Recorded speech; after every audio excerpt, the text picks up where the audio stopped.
This is Abe Friedtanzer from Lord's Buzz, and I could not be more excited to be speaking with Rebecca Wisocky about ghosts. How are you, Rebecca? I'm very good, Abe. Happy to be chatting with you.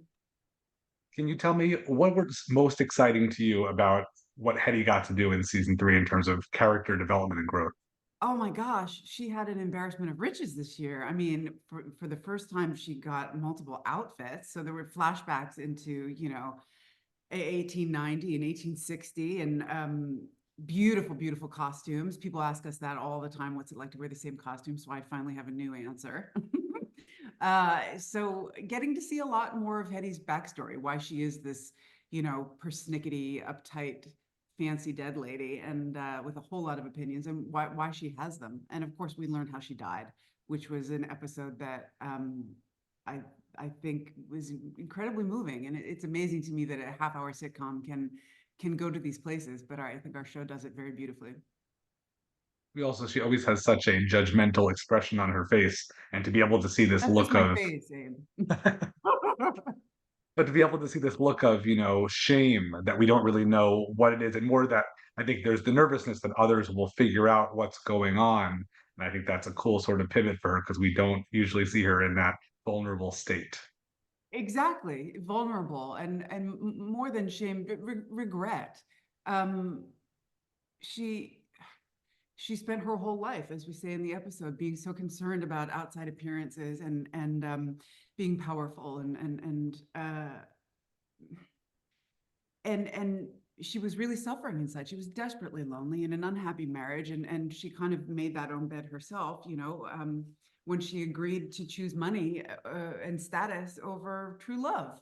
And her entire life unfolded based on that decision in a rather unfortunate way.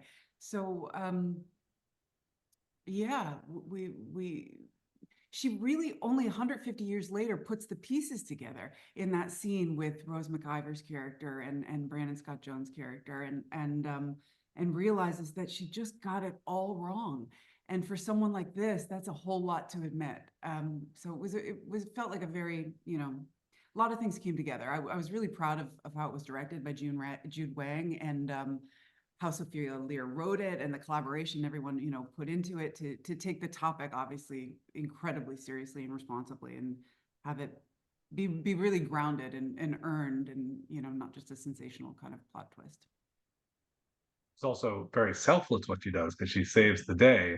And so she's not doing it for any sort of, to get something off her chest. She's doing it because she has to in order to make sure that she can save Flower. And that's another, I think, element of growth for her. Exactly. And not only that, she doesn't turn to the heavens and say, wait, well, I'm not sucked off now. I mean, it's the first time. She says it countless times that she wants desperately to leave this place. But when she finally has this true actual growth, she's more concerned with being there with her friends. And I love that. Even, I mean, it's incredibly dark. I can't believe that we took on suicide in a comedy in this way. Um, but it still is, there are moments of levity, and there's moments of like real, their laugh lines in that scene, which is incredible, that she turns, and says, I think I should have asked for help, but I didn't even know that the telephone rang out. I mean, it's so heartbreaking the way she was so ignorant of the way in which she chose to kill herself was the very manner in which she might have saved herself if only she had known. And I thought that was really clever writing. And to be, to have Flower traipse in after all this time, and you know, everyone, allows her the same gag of guess what, I robbed a bank once. And it's kind of the most emotional Hetty gets in that scene. It's just, she's back. The family is back intact, So yeah. Well, when I spoke to Danielle Pinnock, I was saying that like we want people to be happy, but not the ghost not to be happy enough to get sucked off. And I think I would actually hate most for Hetty to get sucked off because she's just so bitter that other people are and she's not. And I think that's an important, coupled I think with Isaac, an important negative energy to keep around just to make sure no one's too excited in the afterlife. Yeah, we all balance each other out quite nicely. The show is, I mean, I think it's one of the best ensembles going, and we all, is well documented, a really, really genuinely loving, happy family. It's a wonderful work environment, and everyone, plays their role to such perfection, and offers such a different instrument in the band. So yeah. I also like seeing Hetty as a wedding planner, which I don't know is I wouldn't want her planning my wedding. I think that's, Really? wouldn't be great. Why not? Well, I'm already married, but I also think that it's she's maybe she's the right person, I think, for them because they're both such specific personalities also, but Yes. definitely a little tightly wound in terms of what she wants and what she'll allow for other people. Yeah, she gets things done, or she ensures that other people get things done for her. All right, all right. Maybe your vow renewal, she Hetty can plan. Well, in terms of her own relationships, it's been fun. We didn't see quite as much in this season, but just seeing her with Trevor, just because it's the most unusual pairing, but it's something that I hope continues to some degree as long as the show is on. The audience has had a very interesting journey with this because initially there was a lot of pushback. People didn't like it, which I thought was so interesting to follow because people have shown great love for Hetty, which is obviously very gratifying. And they want her to change, they want her to grow, and they wanted her to have a sexual awakening, but they got really upset when she was with such a younger guy. I mean, he's 150 years younger than she is. But now people seem to have really turned around and they want them to get back together. I think they'll be in conversation in some way with one another, possibly for all eternity. And when they put us together, I think they did it because it was such an unlikely pairing of complete opposites on its face. But the more we started, working together and working it all out, we realized that these two have a great deal in common. I mean, they were both new money in their times. They both, participated heavily in their, the opioid crisis of their times, and they're about excess and bravado, and yeah, they're really similar. But I love Asher Grobman a lot, and I love working with him. So I'm sure that they'll get up to something new next year. I bet. I also very much like watching I guess we can call it a friendship with Thor because they both definitely do butt heads, but I think they're getting somewhere. I know. That was one of my very favorite scenes, is that scene in the first season, and when you realize that he was Hetty's imaginary friend. I'd love to see more of that. I thought that was just so sweet and was such a lovely color for Devon. Yeah, again, love Devon too. He's like a brother. He's always trying to, he's a prankster. Um, yeah, love him very, very much. I think, I've pitched, I'm really interested in that period of time of, in the Holes Are Bad episode, we fill in the blanks of so many things that happened in a year's time in 1895.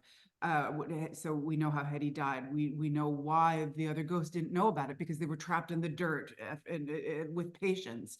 And we know why no one knew about Elias, because they were trapped in the dirt. So all these things happened. But the thing that you also then put together is it means that Hetty would have been alone for the first year of her afterlife, which I think is it's really exciting to me to get into that, and possibly, Thor would be disappointed when he comes back from the dirt, that she doesn't recognize him. So that's possibly a really long-standing grudge that he's held.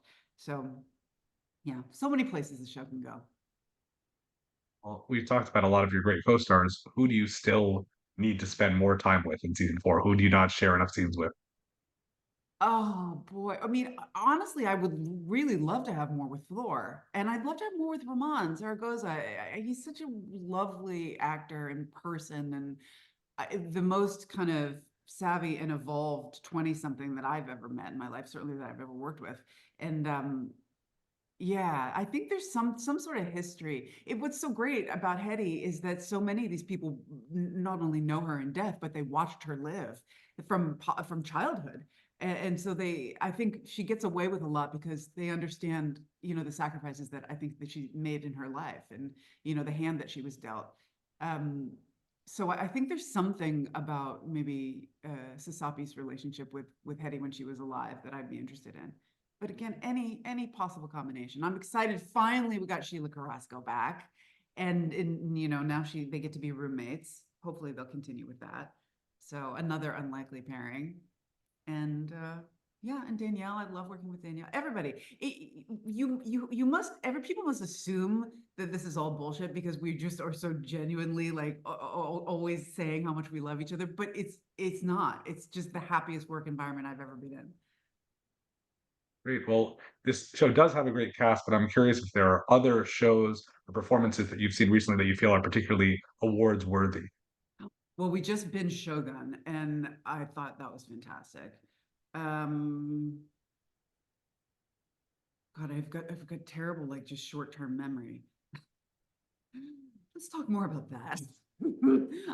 Shogun is the one that's sticking out to me for sure. I thought those performances were great, and the production design of that was incredible. So yeah, but I mean, lots of great stuff on TV. Hacks is Well, I know great. that, I'm watching Hacks now, finally, and they're, yeah, not well, finally. Obviously, have been hooked from jump, but they just released their latest season. So why am I kissing I up to know Hacks? that last time we talked, you had a couple other roles that were out. Do you have other projects in the works while you're, in addition to season four? Uh, yes, I'm finishing up right now, Sex Lives of College Girls, which has been really fun. And actually talk about amazing 20 somethings. The person that I play most often opposite is Gracie Lawrence, who is an incredible musician. She has a band called Lawrence with her brother. I don't know if you know them, but check them out. And she's a new series regular on the show and at Essex College this year. And I play her drama professor, who is kind of described as a Lydia Tarr type. So that's been really, really fun. And she's a superstar, Gracie Lawrence. So I'm having a lot of fun doing that. And then I'm gonna go on vacation, and then I'm gonna get my tuchus back up to Montreal. Well, I can't wait to see what's ahead for Hetty. Thank you so much, Rebecca. It's always great to see you. Thank you, Abe. It's a pleasure.